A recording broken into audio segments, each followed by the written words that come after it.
டெல்லி ஹோட்டலில் நடந்த தீ விபத்தில் 21 பேர் பலியான சம்பவம் நம்ம எல்லாரையும் அதிர்ச்சிக்குள்ளாக்கி இருக்கு. தீ விபத்து நடந்த அந்த ஹோட்டலுக்கு எதிரில் மெத்தை கடை வச்சிருந்த ரியாசுதீன் மன்சூரி அப்படிங்கிற முஸ்லிம் செய்த செயல் பலரோட உயிரை காப்பாத்தி இருக்கு. ரியாசுதீன் மன்சூரியும் அவருடைய மகன் அர்மான் மன்சூரியும் தங்களுடைய கடையில் இருந்து சுமார் 2 லட்சம் மதிப்புள்ள மெத்தைகளை ஹோட்டலுக்கு முன்னால அடுக்கி தீயில மாட்டினவங்க ஜன்னல் வழியா குதிச்சு தப்பிக்க உதவி செஞ்சிருக்கிறாங்க. இந்த சம்பவம் சோசியல் மீடியால வைரலா போயிட்டு இருக்கு.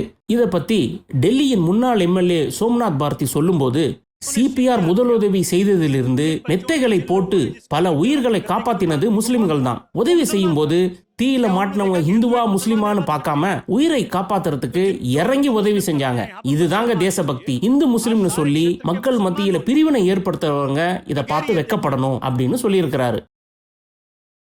இது போன்ற சுவாரஸ்யமான வீடியோக்களை நீங்க பார்க்கணும்னு நினைச்சீங்கன்னா உடனே இந்த சேனலை சப்ஸ்கிரைப் பண்ணுங்க.